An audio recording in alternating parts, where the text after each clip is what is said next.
Hello everyone, I am Atri. Welcome back to my channel everyday echoes Atri. আজকে নিয়ে এসেছি আরেকটু অন্য ধরনের ব্লগ। মেদিনীপুরের দিনগুলো বেশ দারুণ কাটছে জানেন। খুব কম দিনের ছুটি নিয়ে এলে হবে কি, মেদিনীপুরে কাটানো দিনগুলো যেন স্বর্গের মতন। বাবার বাজার যাচ্ছে রোজ দিন, বাজার থেকে দারুণ দারুণ জিনিস নিয়ে আসছে। মায়ের হাতের রান্না খাবারগুলো এই দিনগুলোকে আরও স্মরণীয় করে তুলছে। আমি যা ব্যাঙ্গালুরুতে পাই না সেই খাবারগুলোই মা এখানে রান্না করে দিচ্ছে, আর এখানে আমি খেতেও পাচ্ছি। আপনাদেরকে দেখাই আমার মায়ের হাতে তৈরি করা আসনটা। এইরকম আসন প্রচুর আছে বাড়িতে, তার মধ্যে এটা একটা দেখালাম। আমার মা আমার পছন্দ মতন রান্নাগুলো করে দিয়েছে, যা আমার শৈশবে সেই স্বাদ আর ভালোবাসাকে আমি খুঁজে পেয়েছিলাম এখান থেকে। কত কিছু রান্না একদম দেখতে পেয়েছেন, একদম টাটকা টাটকা সবজি, সেই স্বাদ, সেই ছোট মাছের ঝাল আর গেড়ি গুগলি, যেগুলো খেতে আমি ভীষণ ভালোবাসি। এগুলো তো ব্যাঙ্গালোরে পাওয়াই যায় না।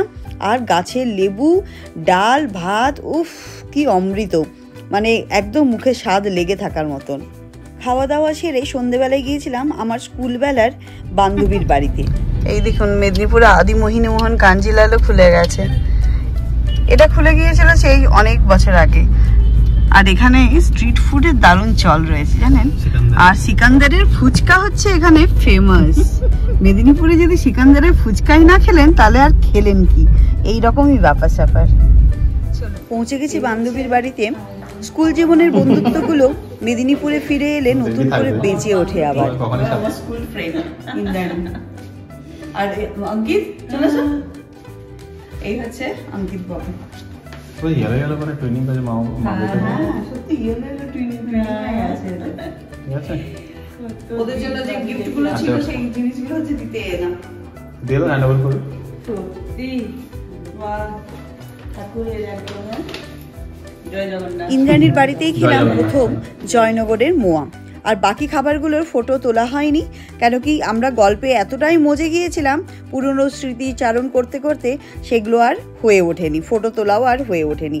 হঠাৎ করে ঠিক হলো শীতকাল যখন পড়েইছে তাহলে একটু বেড়াতে যাওয়া যাক, তারই একটা প্ল্যান হচ্ছিল। প্ল্যানটা করেই সাথে সাথে আমরা বেরিয়ে পড়লাম নেক্সট ডেতেই। সকালবেলায় মা দেখা করতে এসেছে, কেন কি আমরা প্রত্যেকেই স্কুলবেলার ছোট্টবেলাকার বন্ধু। আমার পাশে বসে আছে আত্রেই, ওরও নাম সেম আত্রেই, ডাক নাম রিম। রিম থাকে কলকাতায় মেয়েকে নিয়ে, তো মেয়ের সাথে এসেছিল মেদিনীপুরে। মা তো আমাদেরকে মানে আমার বান্ধবীদেরকে এত ছোটোবেলায় দেখেছে, আরও একবার দেখার জন্য এসেছিল এবং প্রত্যেককে বললো খুব ভালোভাবে সাবধানে যাবে। স্কুলবেলার বন্ধুদের সাথে গল্প করতে করতে ট্রাভেল করতে বেশ ভালো লাগছিল। শীতকাল বললেই এক অন্যরকম অনুভূতি জাগে। মেদিনীপুরের এই সময় ছুটিতে অনেকেই আসে, তাই পরিবেশটা আরও প্রাণবন্ত হয়ে ওঠে।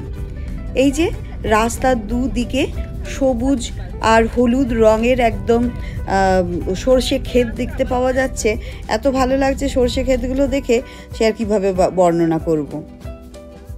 আমরা অলরেডি পৌঁছে গেছি।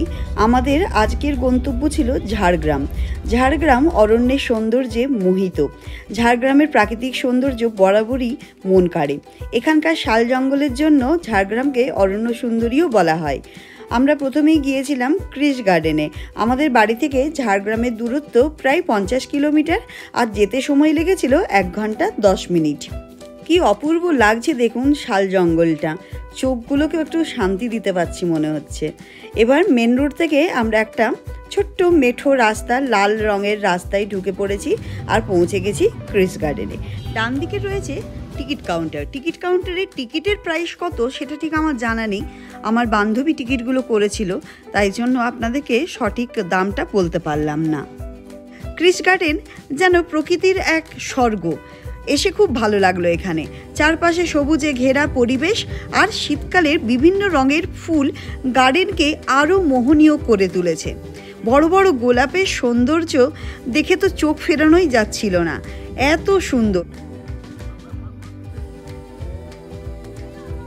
বাচ্চাগুলো এখানে নিজেদের মতন করে কেমন খুনসুটি করছে দেখুন। অঙ্কিত পড়ে ক্লাস 9-এ, পাখি পড়ে ক্লাস 3-তে, আর আমার মেয়েটি পড়ে ক্লাস 4-এ। এই হচ্ছে 3টি ছানাকে নিয়ে আমরা বেরিয়েছিলাম, আর আমরা 3 বান্ধবী, স্কুলের বন্ধু। কি ভালো যে লাগছিল, কি যে আনন্দ হচ্ছিল। কতদিন পর, 1 বছর অপেক্ষা করতে হয় তবে গিয়ে আমি আমার স্কুল ফ্রেন্ডসদের সাথে দেখা করতে পারি। স্কুলে সেই সুন্দর সুন্দর মুহূর্ত, সুন্দর সুন্দর গল্প, আরও কত কিছু। স্কুলবেলাটা অলওয়েজ গোল্ডেন টাইম, ওটা কোনো দিন ফিরে আসবে না। আর এখানে একটা ছোট্ট পুকুরের মতন ছিল, তাতে কত মাছ ভাসছে দেখুন, কি ভালো লাগছিল দেখতে। বাচ্চাগুলো খুব খুশি হয়েছে। আর এত সুন্দর করে মেনটেন করেছে, প্রতিনিয়ত সার দেওয়া, সেগুলোকে মেনটেন করা, গাছের গোড়ায় একটা মানে আগাছা পর্যন্ত আমরা দেখতে পাইনি। এত সুন্দর প্রকৃতির মাঝে যেন একটা অন্য রকম প্রশান্তি পাওয়া যাচ্ছিল। অরণ্য সুন্দরী ঝাড়গ্রামের রূপ দেখে খুব ভালো লাগছিল। ঝাড়গ্রামের শাল জঙ্গল এবং এর শান্ত পরিবেশ মানুষকে মোহিত করে।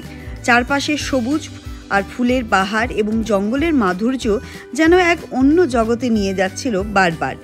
ঝাড়গ্রামের প্রকৃতির এই রূপ প্রত্যেকের একবার দেখা উচিত।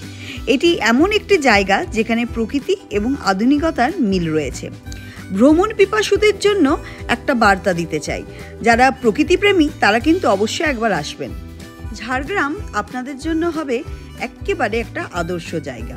আর শীতকালের এই সময় ঝাড়গ্রাম ভ্রমণ করলে প্রকৃতির সৌন্দর্য উপভোগ করার সঙ্গে সঙ্গে মনও ভালো হয়ে যাবে। এখানে আমার হাজব্যান্ড আর ইন্দ্রাণীর হাজব্যান্ড দুজনে মিলে গল্প করে করে আর ঘুরে বেড়াচ্ছে। এদেরও দেখা তো হয় ওই বছরে একবারই। আর এখানে বাচ্চাগুলো ঠিক নিজেদের জায়গাগুলো খুঁজে পেয়েছে, দৌড়ে চলে এসেছে এই স্লিপারে। আমি ওদেরকে দেখালাম এখানে কর্ন, দেখ কীরকম কর্ন হয়, এত কর্ন খেতে ভালোবাসিস, সেই কর্ন গাছ কীরকম হয় সেটাও তো দেখা উচিত। বাচ্চাগুলো কেমন দেখছে দেখুন, একদম পর্যবেক্ষণে বসেছে। যাই হোক, ভুট্টা গাছ দেখাতে পেরে খুব ভালো লাগলো, আর ভুট্টা গাছ দেখে তারা খুব খুশিও হলো। আর এই পাশটাতে এলাম, এই পাশটাতেও কি সুন্দর করে সাজিয়েছে দেখুন, রং বেরঙের ফুলগুলো এত ভালো লাগছে। আর তার মধ্যেখানে এই ফাউন্টেনটা। বাচ্চাগুলোকে আরও একটা জিনিস দেখালাম, দেখুন লাউ গাছ, লাউ ডগা, ছোট ছোট লাউ ফুলেছে, আর কি সুন্দর ডগাগুলো একবারে দেখুন। এইগুলোও কিন্তু ওই বাগানের মধ্যেই ছিল।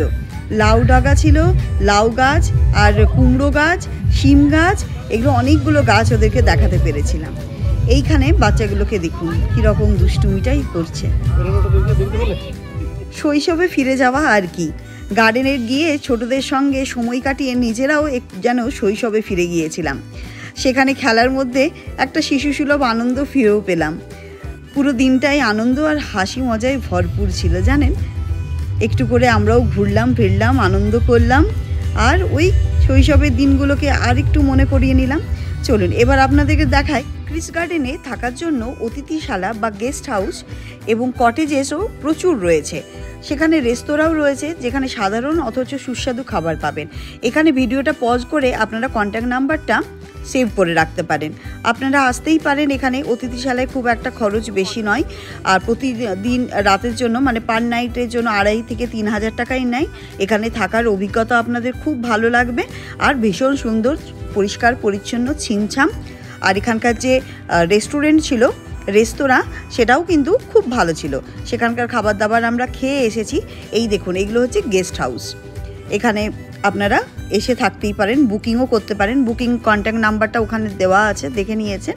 আর এটা হচ্ছে রেস্টুরেন্ট। রেস্টুরেন্টে গিয়ে আমরা খাওয়া দাওয়া করেছিলাম।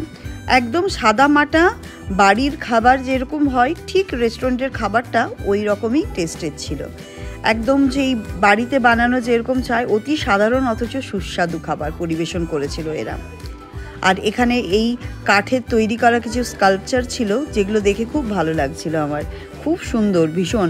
যে শিল্পী মানুষ, তার শিল্পের দাম দিতে হবে, এত সুন্দরভাবে বানিয়েছিল, খুব ভালো লাগছিল। আমরাও এখানে নিয়ে নিয়েছিলাম ভাত, ডাল, দেশি মুরগির ঝোল, biryani, fried rice, chilli chicken. যার যেটা খেতে পছন্দ সে তার মতন করে অর্ডার করে খাবার দাবার খেয়েছিলাম। কিন্তু খাবারগুলো ছিল সত্যিই অসাধারণ, লেস স্পাইসি, লেস অয়েল, খুব ভালো, তৃপ্তি ভরে খেয়েছিলাম। ঝাড়গ্রামের অরণ্যের মাধুর্য, শীতের হালকা হাওয়া আর প্রকৃতির রঙিন সাজ এক অনন্য অভিজ্ঞতা দেবে।